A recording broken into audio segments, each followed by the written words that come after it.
대북 전단 살포로 인한 긴장이 고조되는 가운데 강원도와 강원경찰이 공동으로 대북 물자 살포에 강력 대응하기로 했습니다. 지뢰가 발견된 인제 지역 한 야산에서 또다시 폭발물이 발견됐습니다. 위험 지역을 끼고 사는 주민들의 불안감이 커지고 있습니다. 코로나로 힘든 시국에 강원도의회 상임위가 카누 체험에 이어 술자리 만찬을 벌여 부적절했다는 비판이 나오고 있습니다. 코로나19로 비대면 소비가 늘면서 배달 서비스 이용이 급증한 가운데 밀리는 배달 주문에 오토바이 사고도 증가하고 있습니다. 시청자 여러분 안녕하십니까?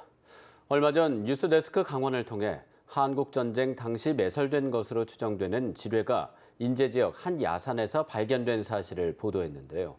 지뢰가 발견된 인근에서 또다시 폭발물이 발견됐습니다. 하지만 국방부와 군부대는 아무런 조치도 하지 않고 있어 주민들의 불안감이 커지고 있습니다. 박민기 기자가 현장을 다녀왔습니다. 한국 전쟁 당시 치열한 공방이 펼쳐진 인제 매봉산 자락. 지뢰 전문가의 금속 탐지기가 요란한 경보음을 울립니다. 나뭇가지를 걷어내고 땅을 파내자 녹슨 쇳덩이가 모습을 드러냅니다. 한국 전쟁 당시 아군이 소지했을 것으로 추정되는 수류탄입니다. 지금 안전 피인이나 모든 것이 정상입니다. 요 고리를 잡고 빼면 바로 터집니다. 이거는. 지난달 초 이곳에서 불과 10m도 떨어지지 않은 계곡에서 사람이나 자동차까지 무력화시킬 수 있는 지뢰가 발견됐습니다.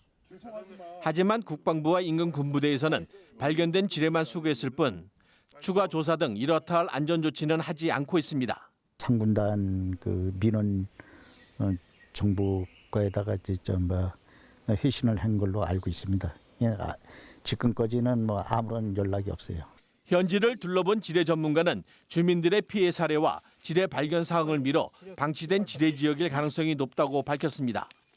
지뢰 발견되면은 그 산 밑에다 삥 둘러가면서 줄 한 장 치거나 안 그러면 몇백 미터 거리 하나 해가지고 미확인지뢰 간판을 설치해놓고 방치를 하고 있는데 이거는 방치 한마디 직무유기죠.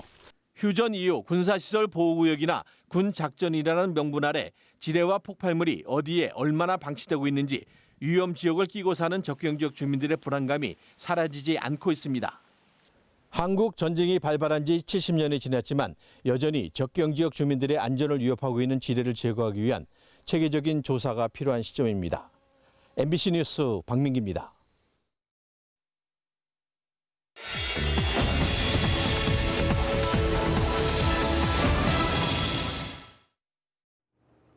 강원도의회가 전반기 의정 활동을 마무리하는 화합 행사를 상임위별로 진행하고 있습니다.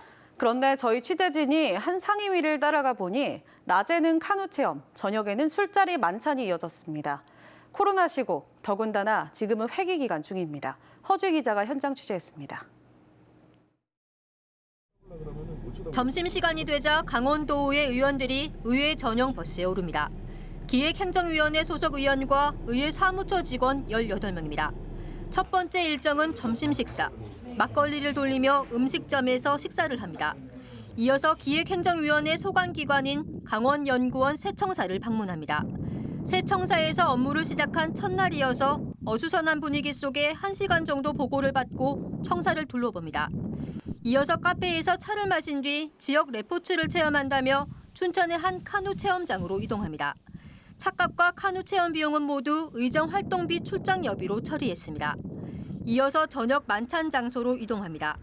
제10대 전반기 기획행정위원회를 되돌아보는 화합의 시간을 마련한다며 만찬 행사를 연 겁니다. 강원도의회는 관례적으로 개최하던 전반기 마무리 체육대회를 코로나19 여파로 취소하는 대신 상임위별 오찬이나 만찬 행사로 축소한 것이라고 해명했습니다. 코로나 이 정부에서 잠잠함을 하려고 했는데 아직 그 잠잠하지가 않으니까 그럼 상임위별로 쉽게 해서 전반기 마무리하는 행사를 한 거기 때문에. 그런데 이날 술자리 만찬 비용은 110만 원, 업무 추진비로 처리됐습니다. 행정안전부의 지방자치단체 세출 예산 집행 기준에 따르면 간담회 등 접대비는 공직자의 경우 한 사람의 3만 원 이하 범위에서 집행하도록 돼 있습니다. 그런데 20명 정도 인원이 110만 원을 썼으니까 한 사람에 5만 원 정도로 초과 집행한 겁니다. 행사성 경비 같은 경우는 도민의 세금이고 혈세이기 때문에 엄격하게 출처와 용도는 제한되어야 되고 이에 대한 감사도 명백하게 좀 이루어져야 될 것 같습니다. 다음 달 후반기 의정 활동을 앞두고 강원도의회는 8개 특별위원회와 함께 이번 회기 기간 동안 6개 상임위별로 오찬과 만찬 행사를 이어갑니다. 의원들의 친목을 위해 화합 행사를 가질 수는 있습니다. 하지만 모두가 뒤숭숭한 코로나 시국에 꼭 술자리 만찬 방식이어야만 하는지 고민이 필요해 보입니다. MBC 뉴스 허주입니다. 코로나19 사태로 비대면 소비가 늘면서 배달 서비스 이용이 급증했는데요. 오토바이 사고도 늘고 있습니다. 올 들어 300건이 넘는 오토바이 사고가 발생해 333명이 다쳤습니다. 보도에 정다혜 기자입니다. 쌩쌩 달리는 차들 사이로 음식을 실은 오토바이가 내달립니다. 코로나19 사태로 배달 서비스 수요가 급증하면서 배달 기사들은 1분 1초를 아끼기 위해 고개 주행도 마다하지 않습니다. 왜 빨리 안 오냐며 재촉하는 업체나 소비자들의 전화도 늘면서 주행 중에도 수시로 콜을 확인합니다. 그 시간 내에 가야 되는데 단 1초, 2초 이렇게만 늦어도 손님들한테 막 전화 오고 업장에서 전화 오고 뭐 이제 그런 경우도 좀 많이 있습니다.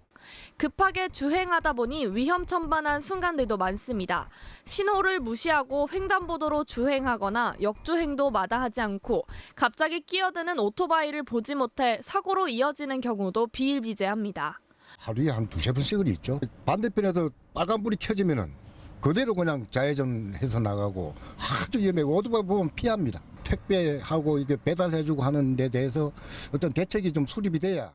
도내에서는 코로나 사태가 발생한 지난 1월부터 4월까지 오토바이 불법 주행 적발은 916건으로 지난해 같은 기간보다 62%나 증가했습니다. 신호 위반, 안전모 미착용, 중앙선 침범 등이 주요 위반 사항이었습니다. 오토바이 사고도 증가했습니다. 지난해보다 28건 늘어난 354건의 사고가 발생해 333명이 다쳤습니다. 전국적으로 올 들어서만 123명이 오토바이 사고로 목숨을 잃었습니다. MBC 뉴스 정다혜입니다. 원주의 예비중학생 10명 가운데 7명이 중학교 남녀공학 전환에 찬성했습니다. 그런데 올해 남녀공학으로 전환된 학교는 단 한 곳도 없습니다. 학교 운영위원회가 반대했기 때문인데요. 그 이유를 김진아 기자가 취재했습니다. 작년 말 원주의 초등학교 3학년부터 5학년 학생을 대상으로 한 설문조사 결과입니다. 중학교를 남녀공학으로 전환하는데 학생 응답자의 70.7%가 찬성한다고 밝혔습니다. 학부모는 67%가 찬성했습니다. 찬성 이유는 통학 여건 개선이 가장 높았고 초등학교와 동일한 환경 선호와 다른 성별 친구와 어울림 등이었습니다. 하지만 높은 찬성률에도 남녀공학으로 전환한 학교는 한 곳도 없습니다. 사립인 대성중은 교직원의 96%가 반대했고 상지여중은 설문에 응하지도 않았습니다. 교직원까지 찬성 비율이 높은 진광중은 이사회가 아직 열리지 않았다는 이유로 나머지 3개 학교는 학교 운영위원회가 반대하면서 남녀공학 전환에 제동이 걸린 겁니다. 정작 학교를 다닐 학생과 학부모는 찬성했지만 남녀공학이 결정되더라도 적용받지 않을 현재 재학생의 부모와 교원, 지역 인사로 구성된 학교 운영위원회가 결정권을 쥐고 반대하는 상황입니다. 반대 이유는 생활지도의 어려움과 학교 역사와 전통, 사학의 자율권 보장과 교권 보호, 수행평가 등에서 남학생에게 불리함 등을 들었습니다. 하지만 실제 모든 학교가 남녀공학으로 전환된 강릉은 학생들의 학교 만족도가 좋아졌고 학교 폭력은 줄어든 것으로 나타났습니다. 전환학교의 일지망 지원율도 10%포인트 올랐습니다. 평준화가 시행되고 있고 절대평가 결과가 반영되고 있기 때문에 가장 중요한 성장기에 남녀 학생이 서로의 역할을 이해하고 공동체 일원으로 성장하게 하는 것이 교육이 책임져야 할 민주시민의 교육의 중요한 역할이라고 생각이 듭니다. 물론 단성학교의 장점도 많지만 원주가 외곽으로 급속도로 팽창하는 상황에서 학교 관리자나 동문, 남녀공학이 적용되지 않는 재학생 부모에게 최종 결정권을 주는 게 맞냐는 지적이 일고 있습니다. MBC 뉴스 김진아입니다.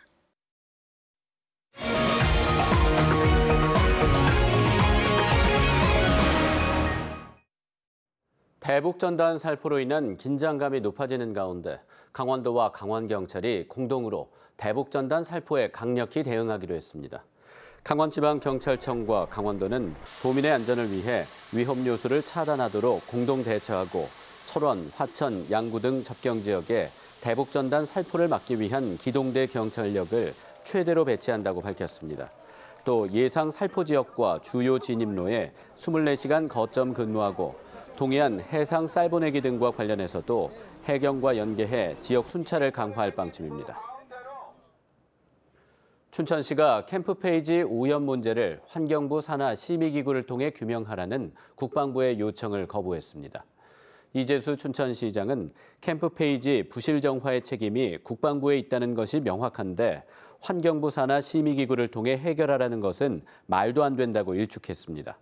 또 춘천시 자체적으로 캠프페이지 정화 기본계획을 세우고 있다며 먼저 시 예산을 들여 오염 정도를 조사한 뒤 국방부에 책임을 묻겠다고 밝혔습니다. 춘천시의 오염 조사 작업은 다음 달쯤이면 시작될 전망입니다.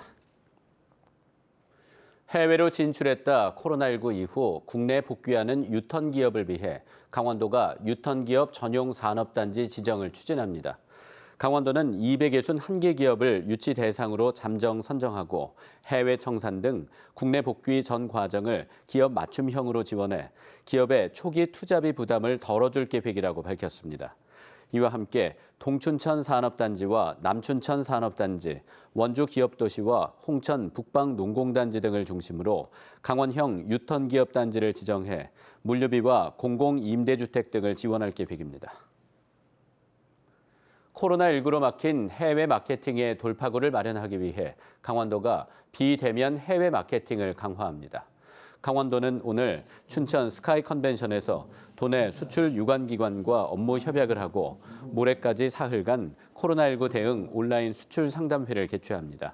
이번 행사는 화장품과 의료기기 등 도내 34개 기업과 중국과 동남아, 유럽 등 해외 바이어 67개사가 참여한 가운데 화상 시스템을 갖춘 부스형 스튜디오를 통한 비대면 수출 상담으로 진행됩니다. 강원 소방이 휴가철을 앞두고 숙박시설 등 다중이용시설의 비상구를 불시 단속해 위반 사항 13건을 단속했습니다. 강원도 소방본부는 비상구 앞에 물건을 쌓아두거나 방화문을 열어둔 상태로 방치한 6개 건물에 과태료를 부과했습니다.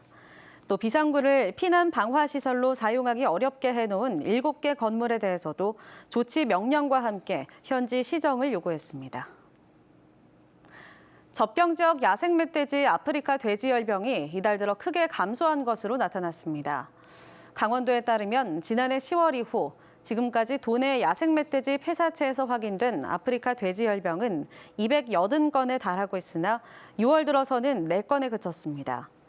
이에 대해 축산방역당국은 야생 멧돼지 폐사체 수거의 성과로도 볼 수 있지만 녹음이 짙어지며 야생 멧돼지 발견이 쉽지 않은 점이 더 크다며 방역 체계를 그대로 유지할 방침이라고 밝혔습니다.